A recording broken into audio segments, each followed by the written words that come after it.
Welcome to Never Too Old, a Star Wars Unlimited podcast. Welcome back. We got giveaways today. I have here one Carbonite booster and one normal booster. I will open the Carbonite booster later on, show you what's in there. You can either try to win a card in the Carbonite booster or try to win the normal booster pack, Secrets of Power. This time, Secrets of Power. But before we do that, let's take a look at a new leader. A leader that is seeing some decks on SWODB, Cassian Andor, new heroism aggression leader. Am I still as excited as in the beginning? I think he's still interesting. I think it's going to be tough for him to have his place in the competitive realm. But we'll see. Let's see. Let's take a look at the deck that I prepared. DeckTech. For today. I mean, it's not all new, right? I mean, the deck is around for a while. Of course, if you're talking about or thinking about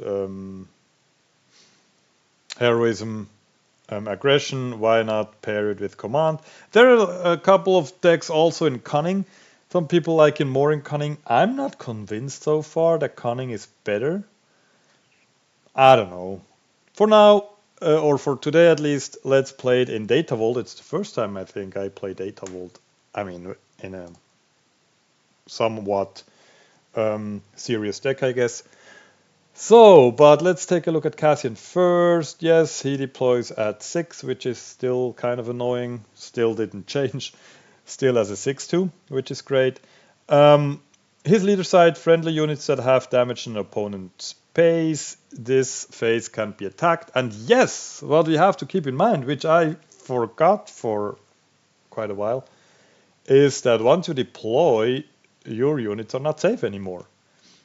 Yes, we have to keep that in mind, especially if we are thinking about being fast, playing or deploying, playing Cinta as a plot, getting the initiative again so that Cassian survives.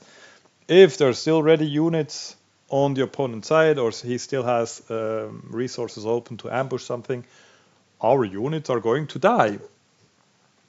I mean, yes, probably most of you guys have thought about this. I sometimes have forgotten, but just something we have to keep in mind when playing him. Then when he deploys on 6 resources, he's, like we said, a 6/2. He has overwhelm, and if you have initiative, he can pretty much not die. While you have the initiative, this unit isn't defeated by having no remaining HP and can't be defeated by enemy card abilities. So something needs to remove this ability and then he dies, or you give him 2 damage and then you claim as your opponent and then he's dead as well. So it's not difficult to kill him, but it's annoying to kill him if the guy who's playing Cassian Andor knows a little bit what he or she is doing. I'm not entirely sure that I know what I'm doing, but we'll see. Let's take a look at the deck. So one thing first, I think he deploys on 6 resources. Yes, we are pretty often going to 7 resources. So I have 3 copies of U-Wing Reinforcement in there. I like U-Wing Reinforcement, and with that decision, putting U-Wing Reinforcement in there, I put 3 Wing Leader. I mean, it's a 60 card deck, right? The chances that we get Wing Leader and Fleet Lieutenant are slimmer than in a normal 50 card deck, but they're still there. We can also pull a Cinta Cass and attack right away with something, of course, not getting the buffs. But we also can play something like a K2, a Rebellious Functionary with Hidden, and a Charismatic with Hidden. So we get a 2/2, a 3/2, and a 4/4 K2 on the board with the U-Wing. So I like that. We'll see if we play U-Wing Reinforcement the games we play. I mean, we're running a 33 health base again. We have a leader that deploys on 6. I think we're often going to 7 resources. And I kind of like that play on paper. That's why we have the 3 1-drops in there. Usually this was, in my decks, this was R2-D2 earlier, but R2-D2 just doesn't do as much. other than card filtering, which is not bad either. Carries Nemec. Do we need to talk about him? Isn't he like the greatest 2-drop unit ever? I mean, he's insane. Like, hidden is just crazy if you want to play him later on. I mean, turn 1, probably the hidden is not going to change much, but 3-2 is great. It's killing the opponents. Usually, of course, he's going to lose against the 2/4 of this world. But if you can disclose heroism aggression card, which you are going to be able to do in this deck pretty consistently, I guess, you get a 0-2 spy that is ready. So you can either kill the opponent's unit as well or get to the base, whatever you prefer. Then Sabine, some Cassians, and yes, having a 60 card deck helps with some decision making. So 3 Cassians in there. Fighters for Freedom, I think, is still the best 3-drop unit that doesn't buff anything.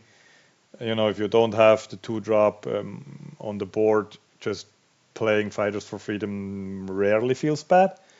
Maybe next to, I don't know, the red 5, I guess, which I do not have in the deck. Fleet Lieutenant K2 Chewbacca, I guess, if you're really in an aggro matchup and are able to get a fighter or a space unit on the board and then a Chewbacca on it, then sometimes it's already GG. Then only 2 times Poe Dameron because I like Queen Amidala better in this deck. I'm surprised with her. I think she's very strong. She's a 5/3 with, of course, raid 2 raid 2 units. So 0-2 raid 2 units that can die for her. So she pretty much, when she gets down on the 5 resource turn, if you're not playing Cinta or whatever, or I mean Cinta's on 6, if you play her on a 5 resource turn, he's pretty much going to attack, and she's attacking for 5. Of course, you can take her out with other cards, but then you have still 2/2 attack units out there. Of course, they can die as well, but I like her better sometimes, especially without ECL, than Poe. Of course, Queen Amidala is also great with ECL because she's then a 5/3, kills something for 5, doesn't have any damage on her, and still has 1 spy token, I guess. Let's try her for now. Then another plot, Naboo, another plot, Cinta Cat, of course, we need to talk about her, I guess, a little bit as well. I mean, I guess she's a staple to the deck, but she's not a no-brainer, right? She's not like, yes, of course, if you need to deploy and get 6 damage in and then it's GG as your last action, then of course, yes, we play her. But, you know, she's a 5/5, like we said, is not great if the opponent has stuff to deal with her, and just getting the 6 damage in is sometimes meh. You know, sometimes you want to play multiple units or I don't know. But of course, in the cast, she can be great. She has her situations where she shines. I think she goes in this deck for sure, but it's not like, oh, we are on 6 resources, let's do this. I feel like. So the Naboo Royal Starship, I think the 2/5 is annoying. I think it's too weak. It's not a rebel. I mean, that's not that bad in this deck, right? But getting the raid 2, so a 4/5 for 4, I mean, it can be surprising. If you have the initiative and you know Cassian is not going to die and you have the actions available to deploy and then attack the next round for 8, then why not? And then Heroic Sacrifice, Rebel Assault, and for a cost all 3 times. I mean, it's not much new, right? It does what it does, except for a leader that deploys on 6 and is able to save a bunch of units from dying, so you can attack for more next turn. So, I guess with that deck, let's try to jump into some games.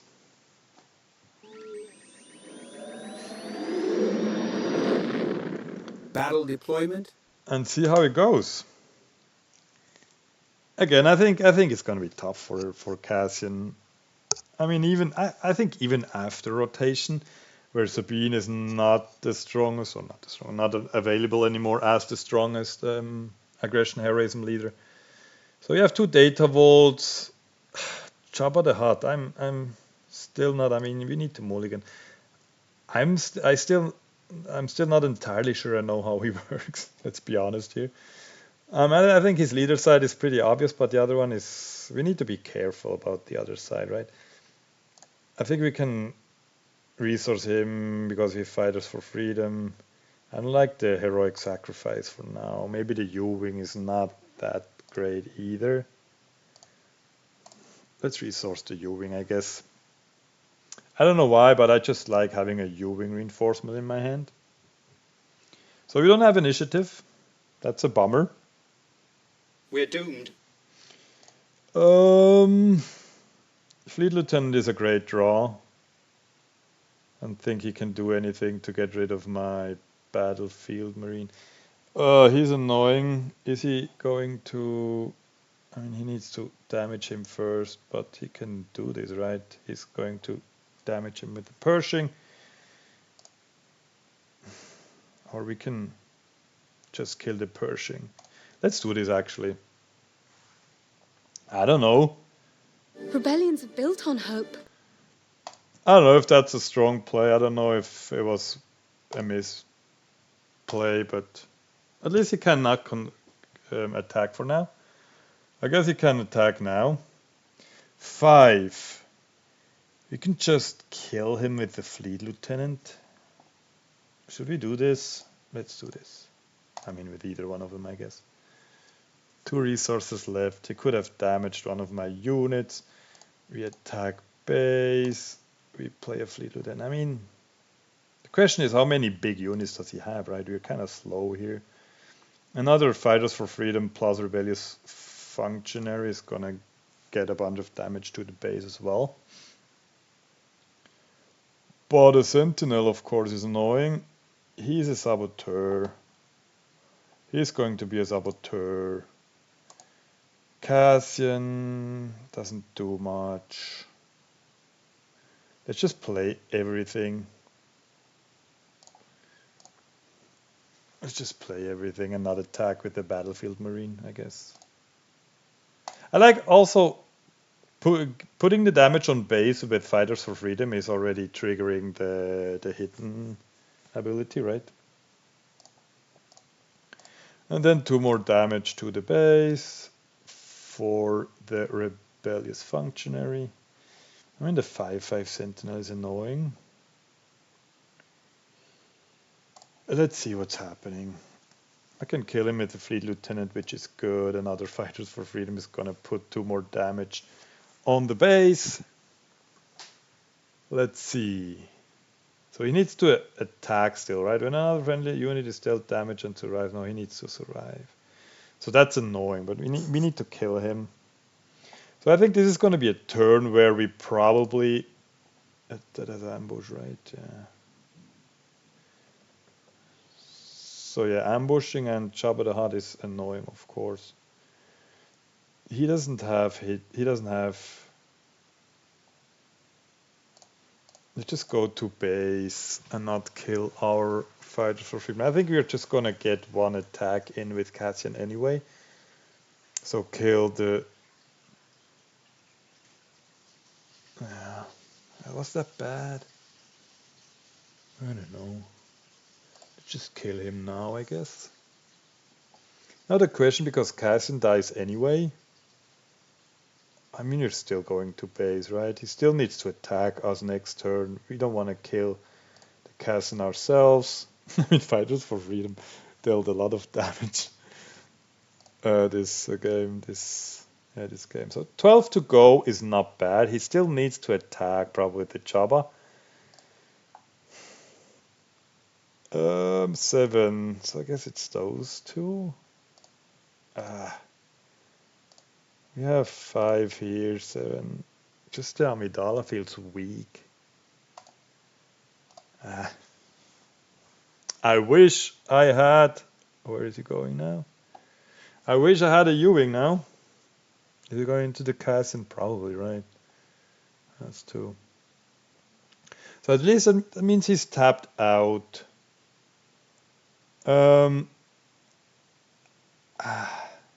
If he gets the damage, he's going to die. Let's just put it here. So he's attacking him probably. with the 8th brother so he can kill the wing leader. Is that how it works? No. So he attacked here, which I think might have been a mistake. Now we can't attack him anymore. I think that was a mistake. If he attacks here and survives, he can kill the wing leader as well. And now I get 2 more damage from Fighters for Freedom.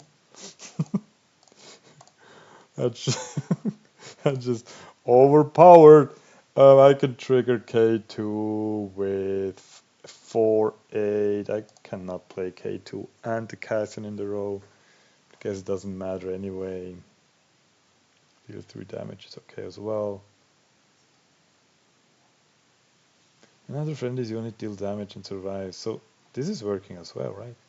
I think Jabba the Hutt has a shot. I think he's, complicated. He's interesting. There's so many ways to like deal damage to your dudes, and especially with ambush, and you survive and you deal the damage. Or you deal the damage that is dealt to you, to another unit, right? Still don't have the initiative, so that feels we have Fighter for Freedom. We're gonna keep this. We have both plots, which is great. If he allows us, let's put for the last game, which I forgot. Ooh, double 1-drop is fine for us, I guess. I guess we don't need the Chewbacca. Just gonna do this. So the tapping looks like a more aggressive deck, but the tapping is not.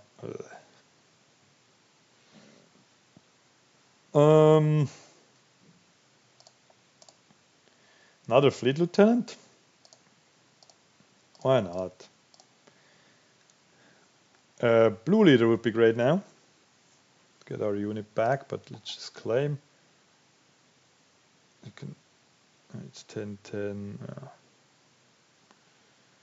Let's keep this for now and play those 2 units, I guess. Or Fighters for Freedom and Rebel Assault.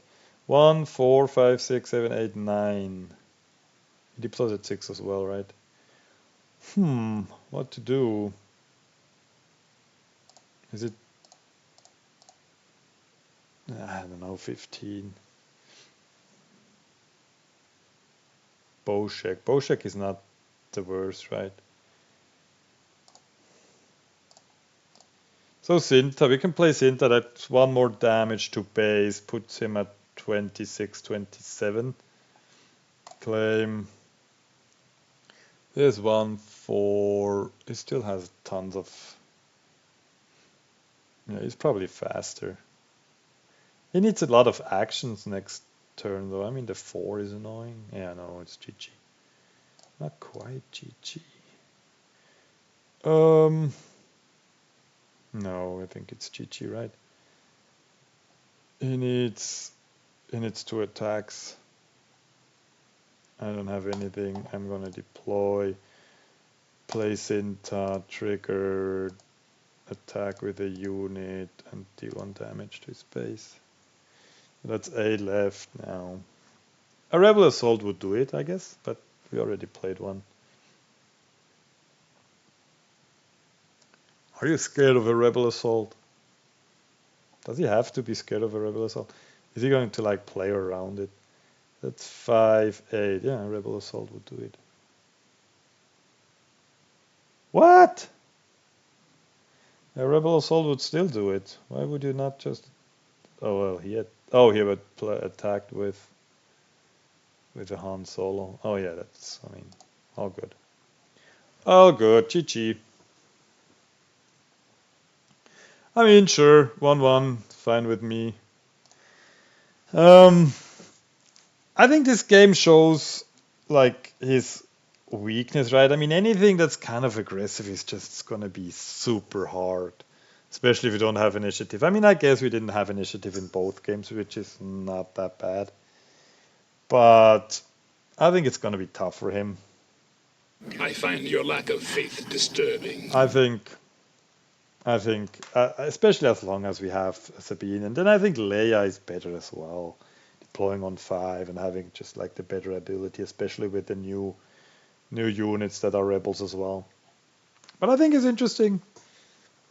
I think maybe I don't get the deployment actions quite yet, like how or when are we actually not playing anything and just claiming so we get multiple times the 6 damage in. I don't think in the games that we had it would have mattered much, but oh well.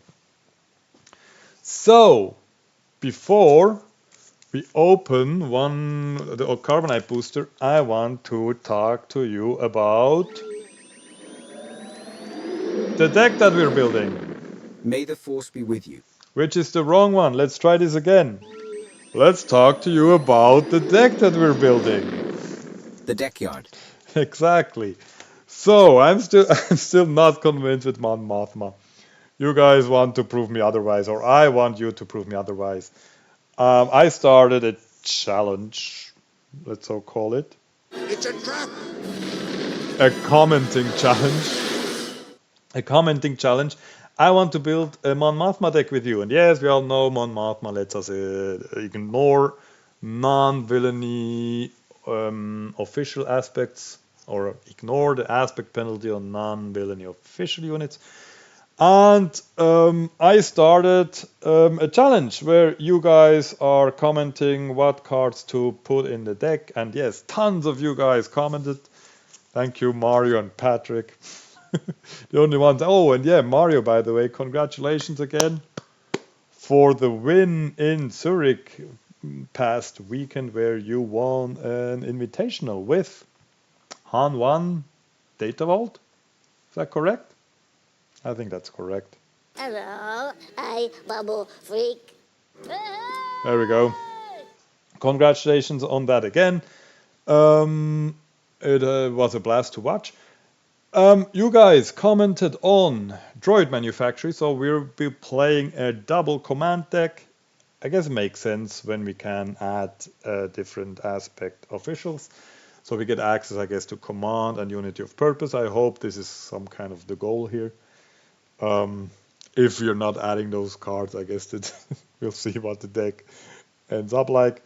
And since not a whole lot of people commented, I just put all the suggested cards that got mentioned once and got 2 likes into a randomizer and let him, I don't know, spit out 3 random cards. And this is the deck for now. We added 3 times Jar Jar Binks. I guess he's an official, but also command. Plot, we all know him too. 2-1. 2-1 is annoying still, I think. But when played, you may give another friendly unit +2/+2 for this phase. Is this going to work with Mon Mothma? I think deploying on 5 and then being a 5/9 is not bad. We can kill something or get 5 to base. I don't know. Why not? I think we need to trust Jar Jar, or I need to trust Jar Jar a little more. I don't know. Sometimes I don't like the +2/+2. Then up next, I like him a lot. I wonder where we're going with him. The Chancellor Palpatine, Wartime Chancellor, double cunning. Each token unit you create enters play ready, and then on attack, if a unit left play this phase, create a clone trooper token. Why not? We are creating battle droid tokens when we deploy 2 of them. Maybe we need to add the Bail Organa just as a thought, discarding a card and then creating a spy token. Of course, Bail Organa, I guess, is a 2-drop. Having a 2-drop that needs a 4-drop to make a whole lot of sense maybe is difficult, I don't know. And then the last addition to the deck I think is the most interesting is Lando. 7 cost, 6/8 with grit, and then you can, like, I don't know, let an opponent unit capture one of your battle droid tokens, I guess, and then you can heal 6 damage. Hey, why not? I'm not convinced with him in this deck so far, but hey, let's try it out. So, before we open those boosters, make sure you comment what card or what cards you want to add it to the deck. Only comments that add a card to the deck or propose a card to be added to the deck has a chance to win one of the cards from this booster or this entire booster here.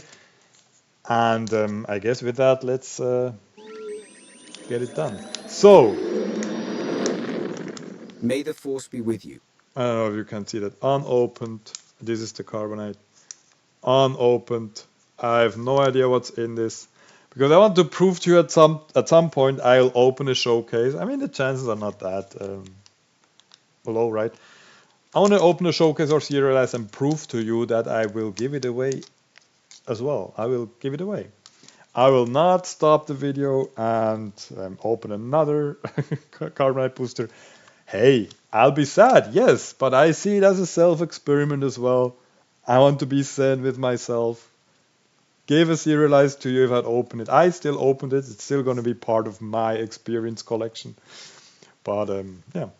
And this is just, I mean, nobody's going to care about this one. This is unopened as well. It's kind of like, it was the last one out of the thingy, so it looks kind of like a little older, but it's unopened as well. So, you know the rules. I opened this one. You comment on what card to add to the Mon Mothma deck, and you also comment in the same comment what kind of card from this booster you want to win, or if you want to win this complete booster, normal booster, and then we will pick a winner in the next video next week. I'm opening it. See? There we go. And I let you see the leader first. Yay, great start to the booster. We have a Slimeore. I'm in hyperspace if you want to win that one. These aren't the droids you're looking for. I prepared this quote for a showcase or a serialized. If I open a serialized now, I think I used him, I guess. But I'm gonna play him again. But this is not the droid you're looking for. You don't want to win Slimeore. I don't know. Enforcer Squadron. I'm not gonna read all of them. Death Trooper, yeah, you've seen him. Sneaking Suspicion. Let's put them together again. The Death Commando, I think he's nice in... Are we moving to the left? Focus. I think he's nice in Limited. I think the overwhelm is not that important. Here! Bail Organa. Add him to the Mon Mothma deck, I guess. Why not? Next one is Kasuda. I like him. Why is he not in the deck? I think I need to add him to the Cassian deck. I thought about this the other day, and then I forgot about it again. I'm 2/6, raid 2, right? And then you stop resources. No, he needs fewer resources. Why not? Anyway, let's move on. There is something shiny. I need to fix my setup. I always look on the right screen when we have a Lando. We have a Lando legendary, right? And yeah, now I already picked it. We have a Vel Sartha in foil. Sadly, not. Let me put that down for just a second. And actually, oh, this is a quality. This is some kind of different. It doesn't fit into my inner sleeve. There we go. That's better. And here, a tier 4, I guess. Well, Sartha, which is just uncommon. And I guess I won as well in this booster pack, right? I either have a foil prestige or a foil legendary, but let's continue. There's still a couple chances. We have I don't know, whatever that is, Sneaking Suspicion, I guess. We have the new 3/3, the new Imperial or the Battlefield Marine in Villainy. We have the Knowledge and Defense, Little Yoda, giving -2/-2 and drawing cards. We have a C3PO. We have a First Light, which is nice as well. We have a Shadow Crawler, also great in Limited. And we have the Cantwell Arrestor Cruiser. So, let me sum it up. I guess if you need help, you either want Slimeore Hyperspace, the booster, Lando, or well, Sartha. Please pick that one. Fly more. Let me put it at ploop. These aren't the droids you're looking for. This one. These ones aren't. These ones aren't. This one is. I guess you have a choice this time, right? I guess right now the prices are through the ceiling anyway. I think all of them are worth more than a booster pack, but I think it's gonna change. I think maybe, I mean, I see both of them staying at like $5 or whatever. But yeah, let me know what you want. And again, you're only going to win if you also comment a card to add to the Mon Mothma deck. If you don't do this, no card or booster for you. Is that clear? It's a trap! A commenting, following, advertising Imperium Empire, I guess is the word. Trap, it is indeed. With that, I leave you. I know. All good. We'll see each other next week again. Make sure you comment on the card you want. Make sure you comment on the cards to be added to the Mon Mothma deck. Let me know what you think about the Cassian Andor deck. I know it's not the most innovative one. I mean, but whatever. I still like it. Take care, you guys. See you next week. Bye-bye.